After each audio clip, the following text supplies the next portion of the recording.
Hi, Kristine. It's such a pleasure to speak with you today.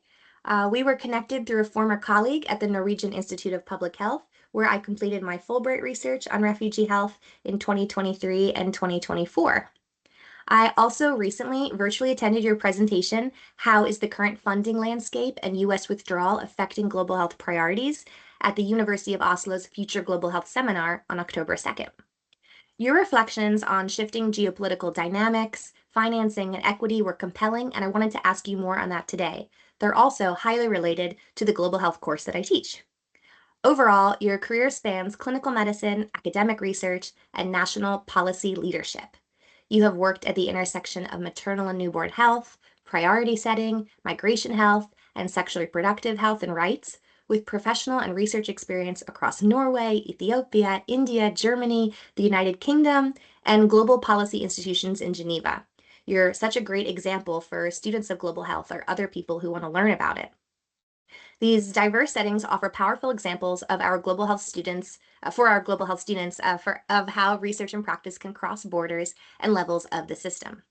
You also spent several years at the Norwegian Ministry of Foreign Affairs, focusing on health systems, immunization, and pandemic preparedness, before returning to lead the Global Health Cluster at the Norwegian Institute of Public Health, where you now help bridge evidence, governance, and real-world decision-making.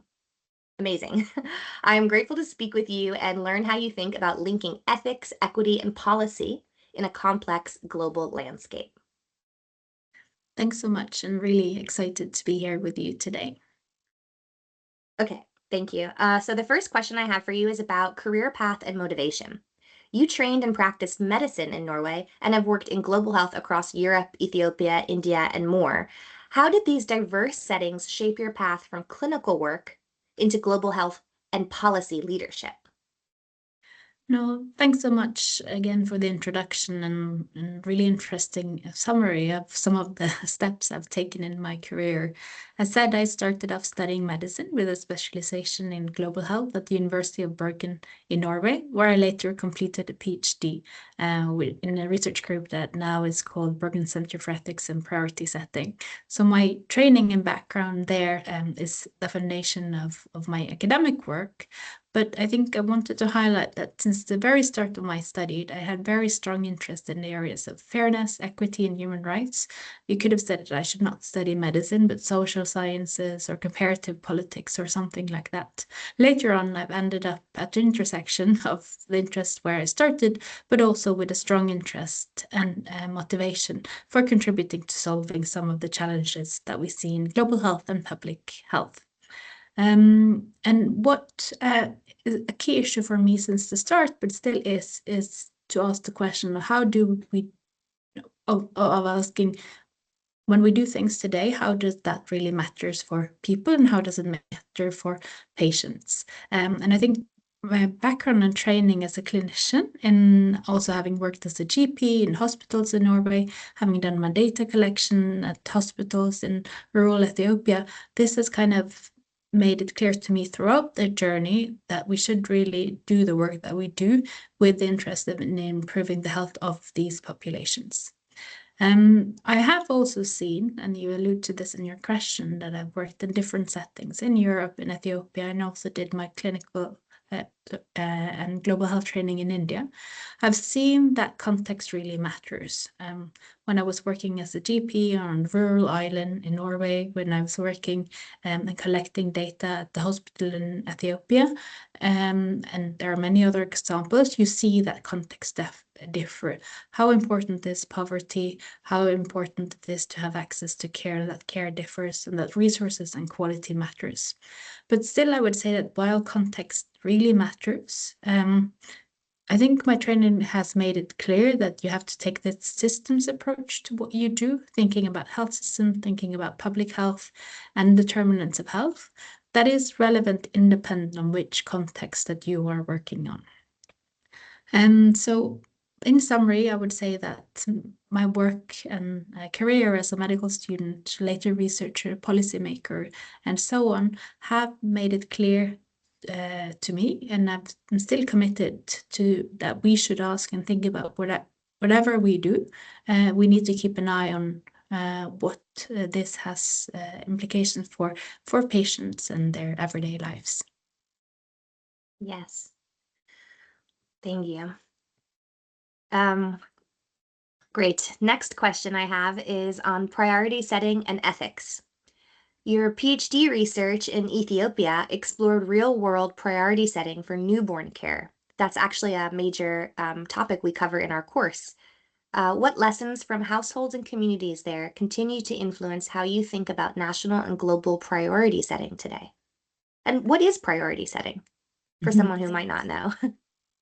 Very good questions and pointly questions. So at your last question first, what is priority setting? So that is in a simplified way to say that when resources are scarce and you cannot choose all the options, you have to choose some of the options. And priority setting is a field, is a way or an approach where you try to find out the best ways of the options that you have when resources are scarce. So that could mean looking at what is most cost effective, but it could also mean who are the worst off, how should they be prioritized. But priority setting also relates to that priorities are set in a fair and inclusive way, so that when priorities are set, that the stakeholders actually get a chance to say yes or no, or take part of those decisions.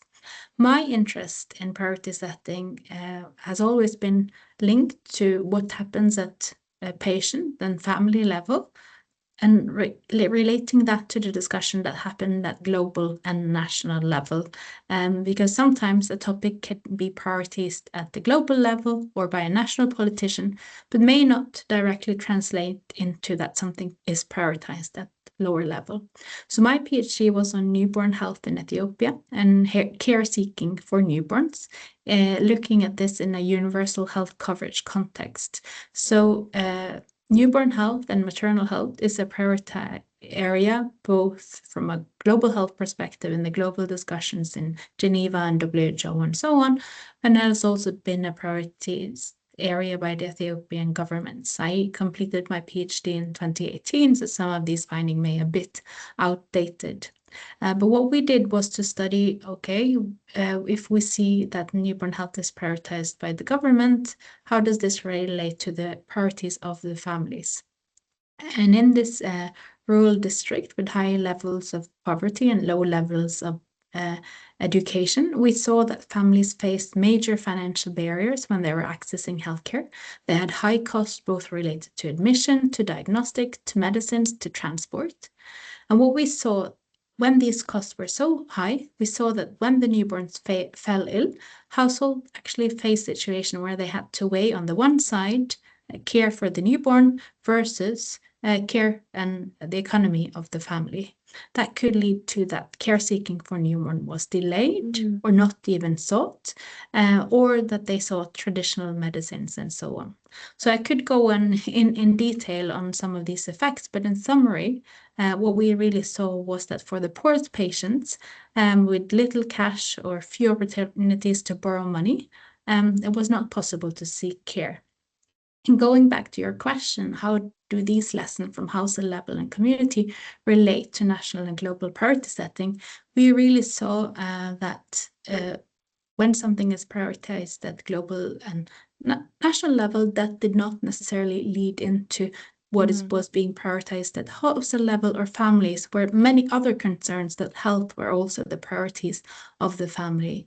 It also became really, really key for me that we need to work to make care affordable, to reduce the out-of-pocket cost that families have, and that healthcare should be affordable. And that has been guiding my work in global health, but also in some of the work that I've done in Norway. Thank you. Yeah, I actually didn't think when I was thinking originally of asking you this question, I didn't realize as you were talking, you made me realize that I think when we study these things, global health in school, when I did my MPH already more than 10 years ago, I was given all these assignments where I designed these ideal interventions. But in real life, like you said, you have to choose what resources can you prioritize, what resources can't, what health issues are the most important. Obviously, newborn health is one of those top ones.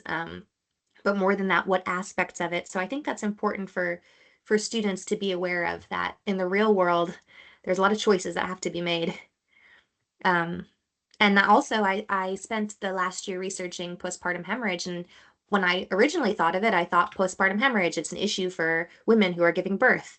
But actually, for them to afford hospital care, for instance, or for the family to make that decision, it's taking away resources from other things, from childcare, maybe, for instance, or other things. So everything exists not in a vacuum just because you're focusing on that health issue. And I hope students are thinking about that. No, thanks for that reflection. And I think that attention to what is happening in the real world, that has been a main driver of much of my interest in, or at least that we should be critical or think about what does this, why is this relevant for the real world, and what are the barriers in the real world? Yeah, definitely. Tailoring to context, thinking about barriers, is something I want to emphasize. Thank you. Next question for you, so much I want to ask you, is about universal healthcare, which you just mentioned, and migration and equity.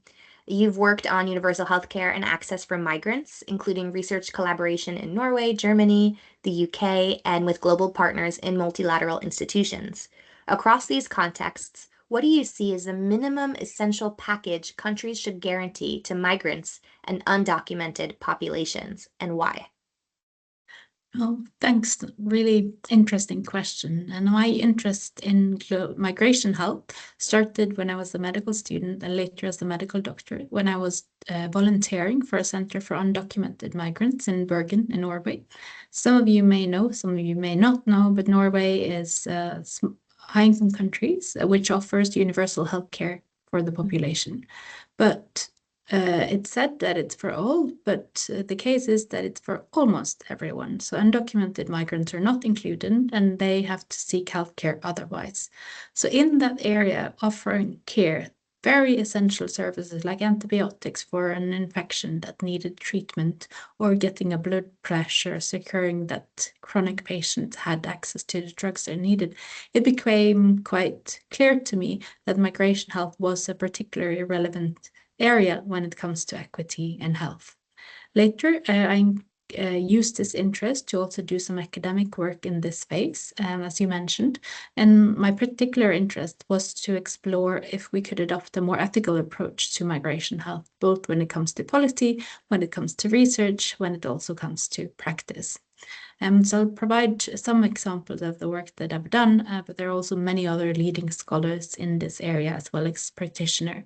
But in 2018, we did an interesting analysis where we looked at Norway, Thailand, and the United States for comparison. We found that countries had taken very different approaches to universal health coverage. We saw that only Thailand of these three countries had provided affordable essential care for undocumented migrants. They did this through a voluntary prepayment scheme. So this work became through this work, it became very clear that countries are taking and making policy changes in this area. What we argued was that if we take a human rights obligation approach to this area and want to realize universal health coverage for everyone, national policies on universal healthcare coverage should ensure that the essential health needs are met. So building on this work again, we try to see if we take this approach of priority setting, when we say that resources are scarce and we can't offer everything that we would like to offer, this approach should also be taken onto migration health. And we argue that that is needed to support better, fairer, and more transparent policymaking in migration health.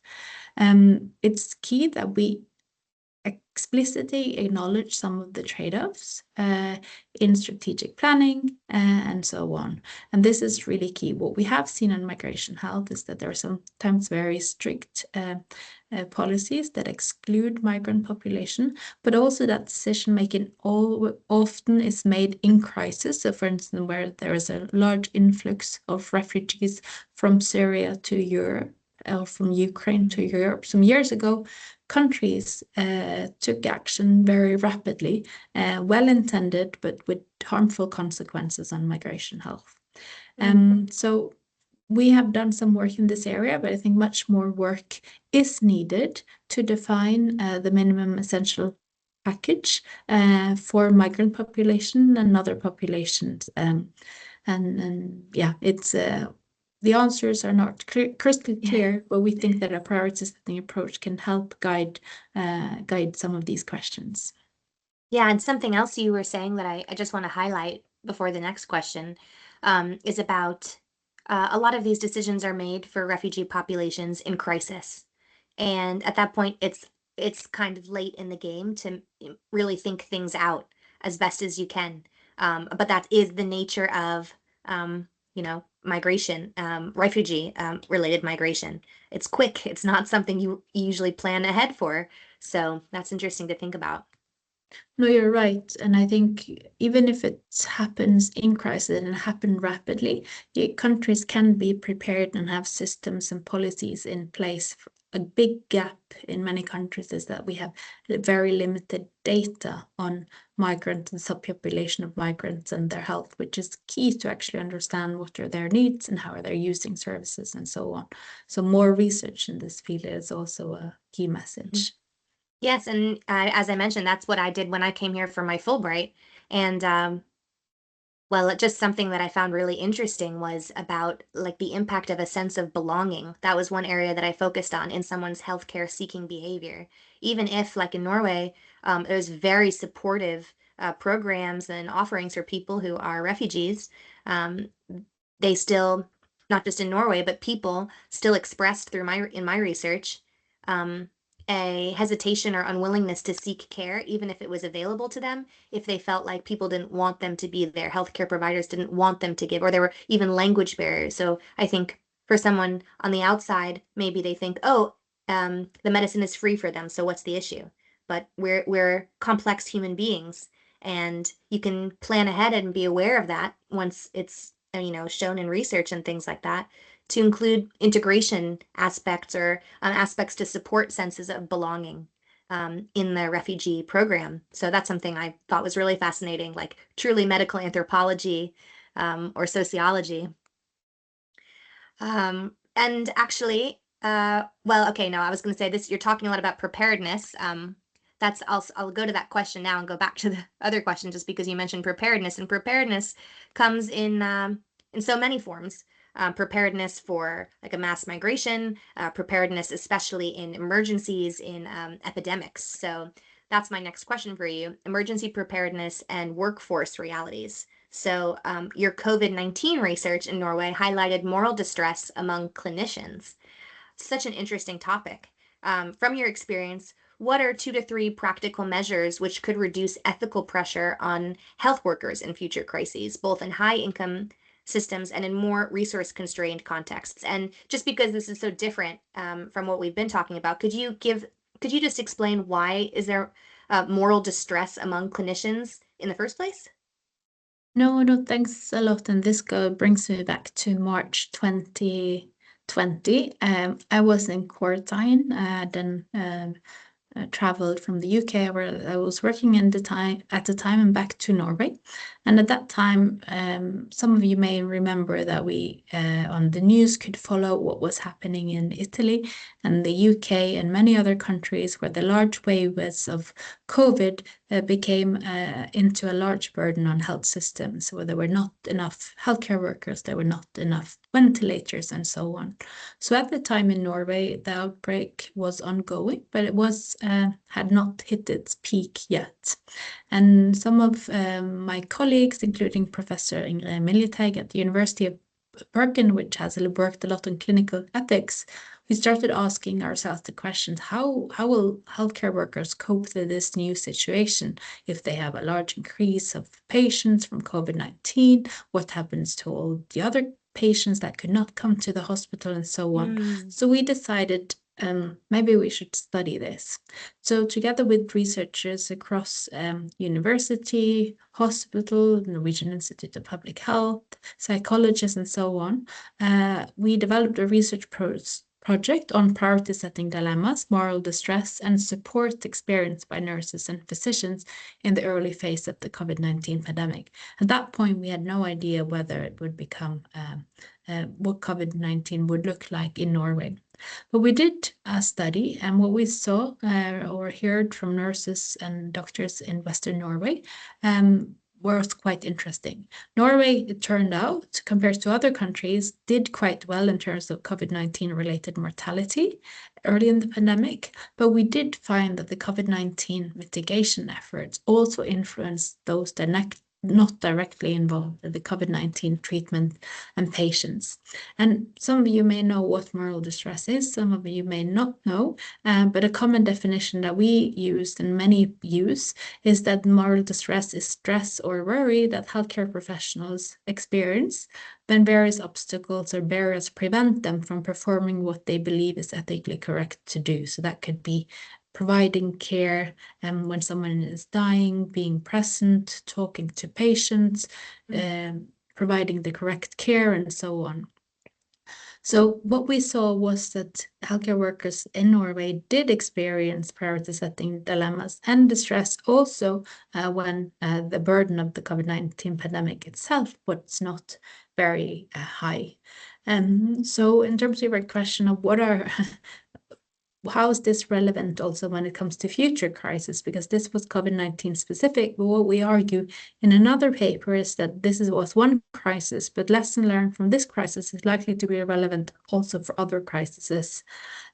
So I think a key issue that nurses and doctors reported was that there were barriers preventing them from acting as they ethically wished to do. It could be resources, it could be the system that were not working, or how people working together.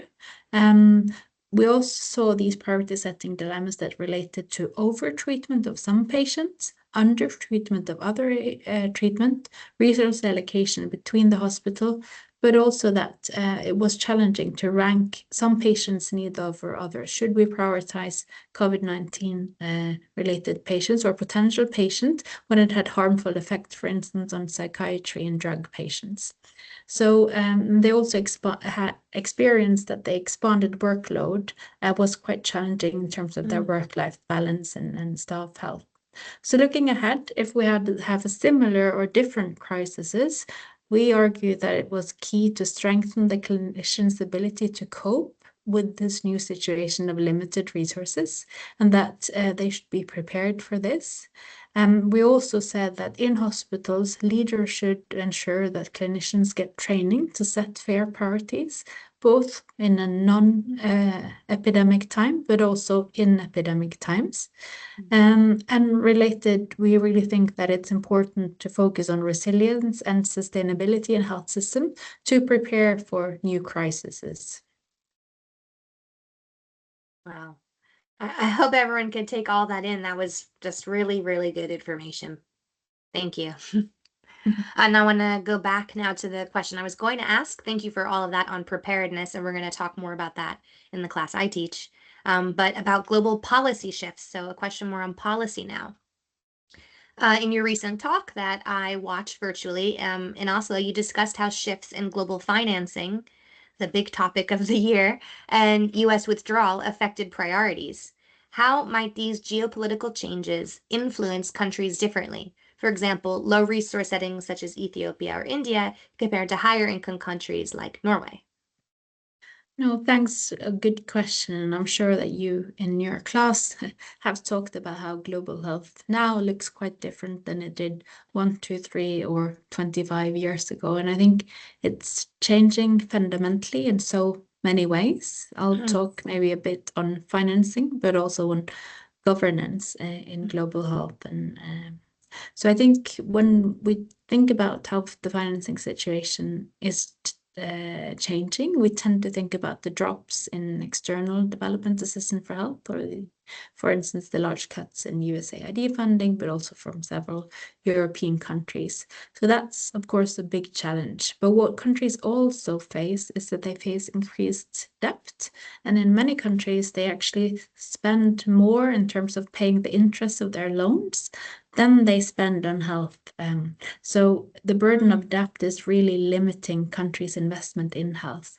And that leads me to the third financing challenge, that even if countries have committed and said we will increase our domestic spending on health, the trends in low-income countries is that they're not increasing their domestic spending in health. So we're in the situation where it's likely that we will have less or at best stagnating funding for health. And this happens at the same time that we have more options to improve health than ever before. And again, this makes it quite clear that countries will face different and difficult priorities, but also the global health institutions themselves. On governance, that I mentioned, I think the key issue is, of course, that there is less support from the multilateral system, and in particular to the World Health Organization and UN institutions. More this changed really not only the absolute amounts of funding that goes into global health, but also how global health operates. We've seen, and people and scholars have written about, that the traditional way of framing global health as an equity issue, as a human rights issue, as a fairness issue becomes much less prominent. And when countries want to invest in global health, tends to be more about security and more about self-interest. So this impacts both what kind of global health activities that are funded, but also how we work on global health. So I'm worried about how this will impact global health, and in particular in the low-income countries, where we know that external aid is more important than in the more wealthy countries. But I think, and I started off today talking about high out-of-pocket costs or not seeking care, and I worry that that will become more prominent as we move ahead. Another issue or concern of mine, as many others, is of course what are the implications of populations that are underserved or population that have needs, such as sex workers, drug addicts, HIV positive, and so on, which typically have received more support through external funding. So I'm a bit pessimistic or worried, but I do also hope that these changes that are happening can make room for some overdue challenges that are needed in global health and the way it's being governed. Global health has typically been very donor-driven and their priorities, but maybe now will be an opportunities for countries to take more ownership, and that donors more will support their system than leading their system. And I think in the long run, that is a change that we do want. And I hope that is possible now, but it's still too early to say where we will go. But I think you, as scholars in this field, I think all of us, whether we're researchers, policymakers, or so on, we have roles in this world, and we can help shape it for the better, even if some of the structural challenges are quite challenging. Yes.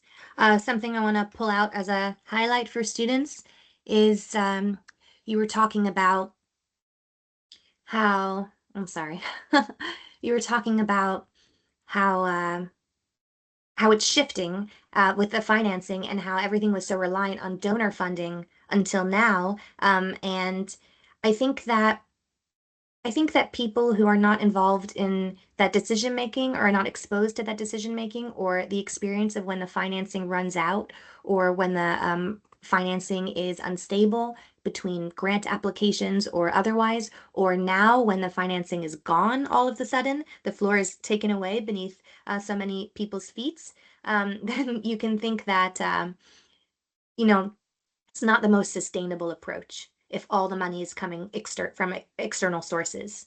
I think that before I got into public health, I thought, oh, it's so good, I want to donate money, or it's so good that my country or another country gives all this money to another country, but that country is never then financing it themselves, and it doesn't. You have to think: do you always want any person, any issue, to be completely reliant on someone from the outside? So I think what's the changes that are happening now are like opening people's eyes to the fragility of that system. So I want students who are listening to really think about the way that donations work, the way that if all the programs are run by someone on the outside or exist or funded by someone or something, organization on the outside, what does that mean when that person goes away? Is that really the best long-term strategy? So thank you for all the details you added for that. No, Yes, sorry. no, just to really, I think you highlight a key point that even when donor priorities are well intended, I think the consequences can have some harmful effects on the systems and dependency. So really support your points on that issue. Yes, and well, you remind me it's not just about money or no money coming from an external donor. It's also about the rules they set on that money. When I was a Peace Corps volunteer, for the first time, witnessed that. I saw programs that got a lot of funding for HIV/AIDS, which I believe is very important. But so that was the funding that was available. So groups, NGOs, organizations would apply for that funding, and then have like the minimum required HIV program and then use the money for other things that they needed because that was the rules set by the donor who was sitting somewhere in some other country. And in the reality on the ground, of course, HIV education was important, but maybe in that community they had other issues. So they were doing the best they can to fund their health system. And it seemed like kind of almost a bit of a game sometimes in how to, put it in different words. And it kind of seemed like, why is everyone from the outside saying what should be happening on the ground level, which is something you mentioned earlier, that the priority set in Geneva or in, multilateral organizations might be ideal. They might be out of touch, but in reality, it's always going to be different at a local level. Okay, next question. So much to talk to you about. The next one is about policy design and governance. So you have advised on policy within the Norwegian Ministry of Foreign Affairs and now the Norwegian Institute of Public Health, while collaborating with actors across Europe and what is known as the Global South. How do you balance evidence, politics, and fiscal realities in decision making? And does this look different when advising in a place like Norway versus supporting partners in countries such as Ethiopia or in multilateral organizations? And don't feel that you need to repeat what you already said about priority making. Maybe we've covered this topic, but if you have anything to add. No, thanks so much. And really your question here, linking policy and governance and evidence is one of my key interests and something that I've been navigating, I would say, in my different roles. What I see is that the perspective that we take or questions that we ask really differ based on where we sit. If you're a researcher, a policymaker, an implementer, each actor bring different priorities and questions to the table. And I think to some extent, some people think that in one day they will all perfectly align. My impression is that they will probably not perfectly align, but we need to link the different questions and interests because we all in one way want to or have an interest in improving the health of the people and the populations. And yeah, I've seen this from different parts, from when I was a clinician, when I was a researcher, when I've been board members of some of the global boards of the Vaccine Alliance Gavi, the Pandemic Fund, Drugs for Neglected Diseases, and so on. So it's really relevant to think about what are the needs of their organization and how can we kind of bridge what does the evidence say and what are the relevant policy questions and so on. And I think that requires both researchers that are interested in providing policy relevant research, but also requires that policymakers value scientific insights and practical experience. And so it needs to be that all actors in this global health system recognize and understand that the different stakeholders have different starting points and different interests, and they bring different aspects to the table. And your question is also, does it differ when I'm advising someone in Norway versus another context? I would say that all contexts always differ. That is really key. Yes. But I think that you need independent where you have to have an open approach to what are the relevant questions and interests based on where you are. So I think the approach that I've taken is general, but it will need to be adapted based on to the context that we are interested in and so on. In some settings like Norway, civil society is often brought into many processes that may not be as common in other settings. And Similarly, for instance, private sector is the sector that I understand that US colleagues often engage with where there other countries would be more hesitant to bring in. So contexts differ, but the approach that we need to be agile and listen and take into other actors' perspectives is really key. Yes, thank you. Another question for you. Something we somehow haven't covered is about research policy translation. So you've worked in academic environments in Bergen, London, Boston, and with global bodies in Geneva, as mentioned. What approaches have you found that were most effective for ensuring research actually informs policy? This is so important. Everyone thinks, I think, I think not an understanding about like research is being done, policy is being done, but the connection is really critical and is not always successful. So what can you tell these students who are interested in maybe being researchers, maybe even policymakers, or just understanding how research translates to policies? So yeah, basically what works. Yeah, no, that's a good question again, and I think I've worked both in research and in policy. And as I said to your last question, I think there are inherent differences based on the interests and approaches and questions that you may have. Specifically on research versus policy, I think that researchers typically aim to dig deep and answer the specific research questions that they have to expand what we know. I think that's the key area that we try to do in research, right? While policymakers and politicians often focus on much broader systems, have broader policy questions, but at the same time, there one solution that can fix all the problems. But in research, you find that there's very rarely a silver bullet. Sometimes there is, but rarely so. So I think we need to recognize that the perspectives that researchers and policymakers have, they do differ, but that we really should foster active dialogue between actors so that we could get evidence-informed policymaking. And I was trying to think of like what could be some recommendations in this, and I'll bring them out, but maybe more for a discussion than for your class than for me to say this is how it works, because sometimes this works and sometimes it does not. And again, it really depends on context. But I think as researcher, we should critically assess whether and how our work is relevant for policy. And if it is relevant, we should also actively communicate what we find.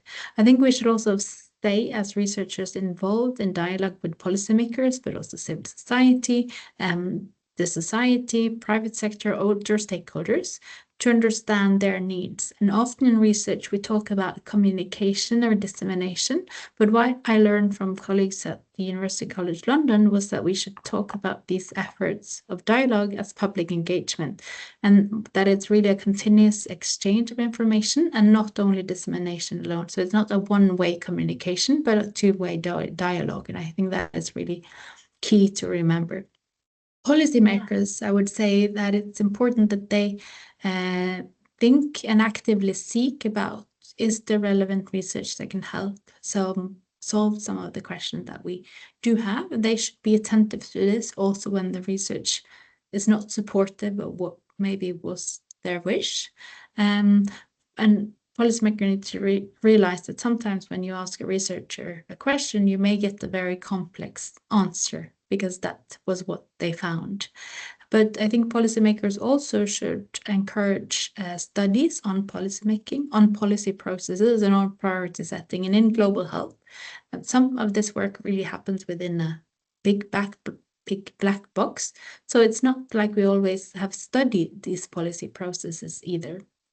So these are not fixed questions and answers to how we can solve this challenge where researchers and policymakers may have different interests. But I think by promoting active dialogue, we can at least support that policymaking is more evidence-informed.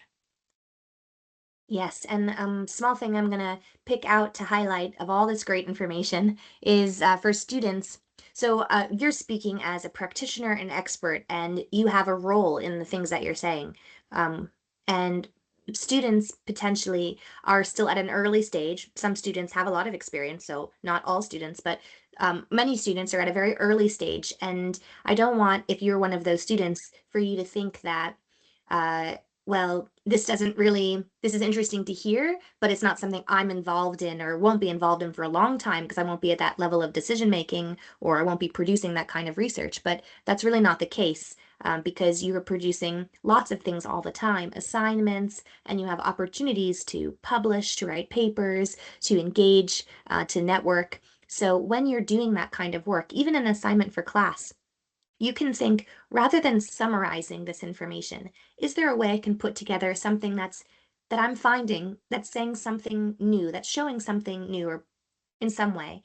And can I share that information? Because we write so many papers as students. I know I was in a school for 12 years, and like college and graduate school.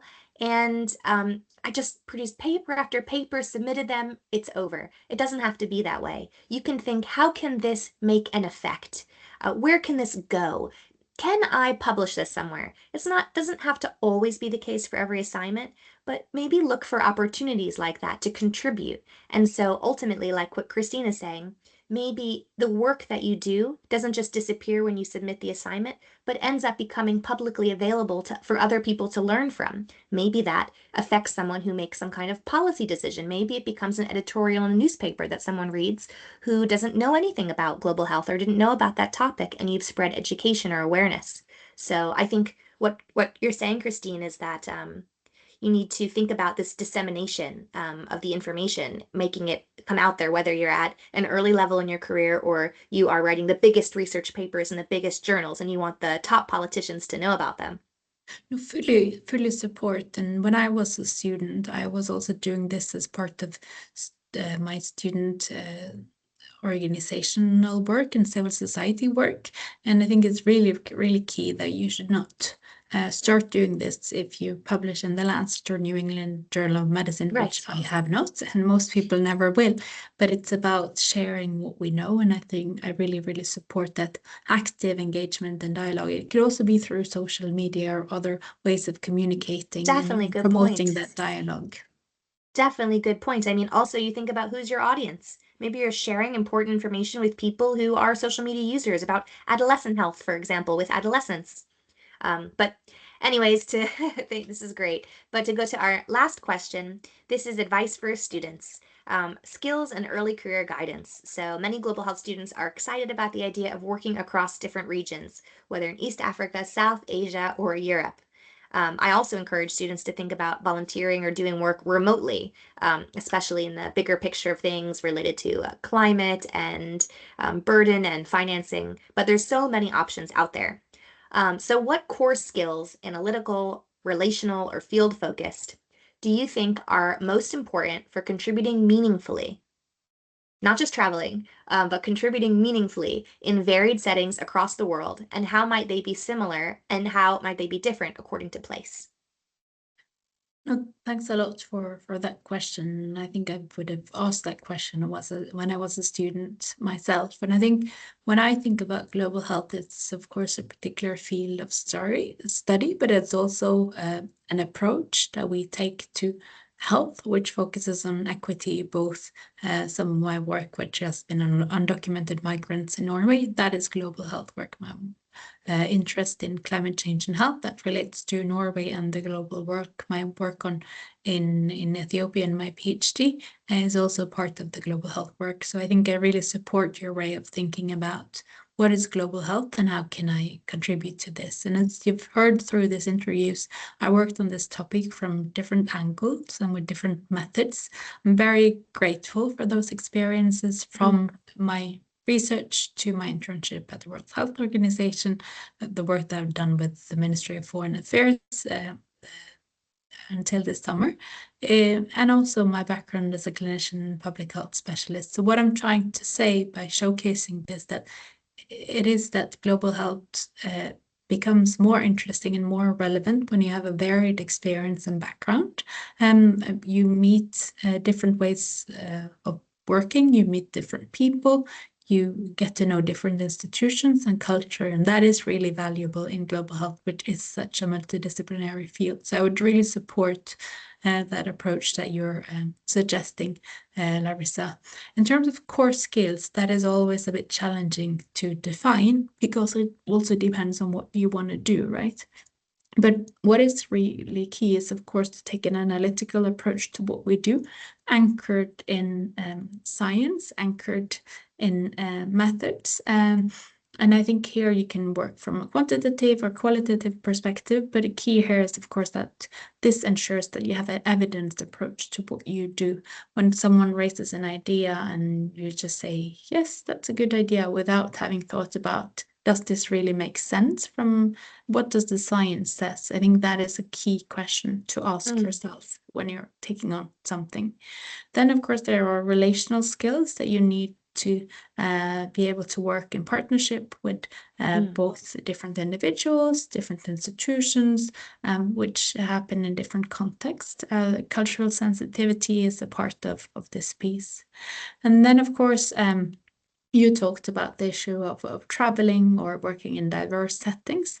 Of course, that is really key to understand that health issues on the ground differ based on where you are. And that is really relevant to have seen another setting than the city or town that you were born. At the same time, we live in an age where both publication, but also learnings from movies, from projects, and so on, makes it possible to also learn in a way that we didn't learn before. And I think some of global health has been criticized for being like helicopter driven or helicopter research, where you go in and then you leave after a few days. And I think that type of doing research is not recommended. It's not sustainable. It's not fair.